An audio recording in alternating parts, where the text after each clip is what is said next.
Okay, let's get things started on Friday with our first guests. And I can't believe this has been going on 39 years, but here it is, the Great Southwest Track and Field Classic. The general chair for the event is with us, John P. Haaland. And John, good to have you here. And you have an athlete with us today. Erynn Caldwell is here, a track and field athlete. Welcome. Be me. Thank you. It's great to be here. Curious, what's your event? I run the 100, the 200, and relays, so 4x1 and 4x2. You gotta be fast. Wow. Fantastic. And you're in high school, Erynn? Yeah, this was my senior year, so I plan to run at UNM this coming fall. Awesome. Yeah. Go Lobos. Yeah. That's great. Everyone's Great a news Lobo. for us. Lobo fans. Yeah. So the event starts today and runs through the 7th. And John, where is this event held and what are we gonna see? Wow, as you mentioned, it's the 39th annual Great Southwest Track and Field Classic.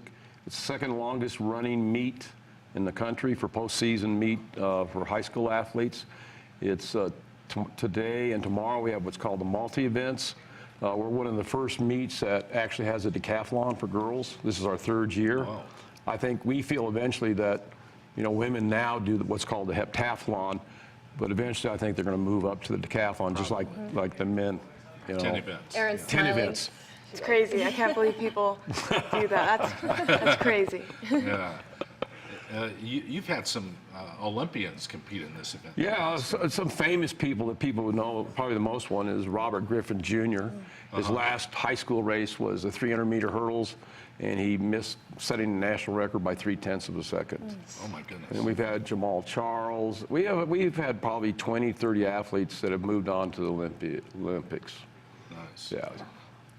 You have it out at the UNM track stadium? Yeah, UNM Track Stadium. The multi-events start at 9 o'clock today and run till about 4 or 5. And Friday it runs about 9 to 5. And then in the evening we have 3 relay events and the steeplechase. And then Saturday we have about 60 events. Starts at 11 o'clock and goes to about 9:30, 10 o'clock. Wow. And how many competitors do you host? Well, this is our record. Last 2 years we had over 600. This year we have close to 750. No kidding. Yeah, Awesome. it's They're in here from everywhere, aren't they? Yeah, all over the United States. Now, we actually have a team title, and we have 20, we've moved up. We started with 8 states when it moved from Phoenix to Albuquerque in year 2000. We've gone from about 250 to 750 now this year. We've gone from 8 states to 20 states, and it just keeps growing. Some of the elite high school programs bring their teams over for this stuff. Right, and we actually have what we call an elite program, where we pay for the athletes' hotel expenses and travel expenses, and they pay for their own meals and registration fee. Wow. So cool. Impressive, huh? Track and field events are great because there's all kinds of stuff going on all at the same time. It's like a 3-ring circus, right? Definitely. Yeah, I mean, you're running one of your races and some guy's high jumping over here, right? Yeah, and someone is doing long jump while someone else is doing shot put. Yeah, there's never a dull moment at these things. Right. But what's going to be the event? I mean, that you're looking forward to the most as the director, the showcase event. Well, we always kind of, you know, we're at altitude, Right. you know, 5,280 feet, actually about the same elevation right there at the track. So it's hard for us to draw world class, you know, athletes that are distance runners. Yes. So we go after the sprinters, hurdlers, and jumpers. And we always have an elite 100-meter dash and a 200-meter dash. In fact, last year we had a young man from Florida that ran 9.99, fastest. It was wind dated, but fastest ever Under by a high 10 school, seconds. under 10 seconds. Man. Yeah. So, and he's moved on, and I just saw where he ran a 9.8 legal. So Whoa. he's going to be an Olympian. His name was Trayvon Definitely. Bromwell. Wow. So spectators are going to see some world Well, class. they will. They'll, the future world class. Erynn, do you have competition in this event from elsewhere that you're looking forward to running with? Oh, definitely. I know the East Coast has a lot of competition to bring, but I'm just excited to compete against them because I know it'll just further my running. Well, how do you think you're going to stack up against the outside competition? I know competition's going to be tough, but I'm ready and I'm excited. Good. Yeah. When did you start this new endeavor to be a track runner? How did that? I started in 7th grade, not knowing what to look forward to, I used to high jump, and I'm not much of a high jumper, but I remember in 7th grade they had me in the mile and shot put, and I just felt out of place, but I kept going with it, and I eventually found sprinting, and the 100-meter dash really got to me, and I just loved it. And ever since then, I tried out for my high school team, made varsity as a freshman, Nice. and kept that throughout all 4 years except my sophomore year, where I tore my ACL and I couldn't run. But I loved it so much that I came back, and it's just been a passion of mine ever since. You had knee surgery on it, or? Yeah, they had to take my hamstring and put it in my knee. Oh my goodness. What we do. Attending the event, what's the story?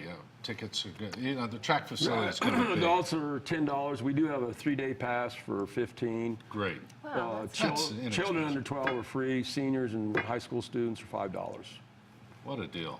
Yes. And you're going to witness some amazing athletes there, up-and-coming athletes that you may see in the next Olympic Games. Oh, definitely. You will definitely see That's some the- athletes. If I'm, counting right, a couple years from now, some of these athletes will be at their prime, ready to go. Yes, there will. I would venture to say that there'll be 4 or 5 from this meet that'll be in the Olympics.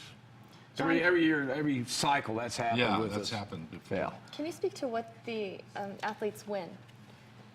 What's that? What do the athletes win when they win, or if they win? Are there As far as trophies medal, or okay, medals? yeah, or okay. We give medals through 6th place, and then we have awards for top performances. And this year, Greg Foster, for those of you who are track followers, he was an Olympian, and we've named the award after the top hurdler, and he's here. And we also named our heptathlon actor Jackie Joyner-Kersee, who was probably the greatest Nice. track and field athlete, Olympian, world record holder. She'll be here too. Yeah, well, we're praying. Okay. But Greg's going to be here for sure. And then we have a team title, which it's one of the few meets in the country that has Yeah. postseason where they can compete for a team title. And that makes it exciting. Absolutely. Especially when you get down to the 4x4 and you're maybe 2 or 3 points from each other. And it turns out to be excitement. Total excitement. Erynn, good luck in the events. Yeah. I'm Thank you glad very you're much. staying in town, going to compete for UNM. We'll be watching you. right. Go on out and see some elite track and field this weekend at the 39th Annual Great Southwest Track and Field Classic. John is the general chair. Thanks for bringing this to Well, the Morning thanks Brew. to you all. We really appreciate the Absolutely. publicity. Check it out this weekend at the UNM Track Stadium starting today. We'll be back with more Morning Brew after this.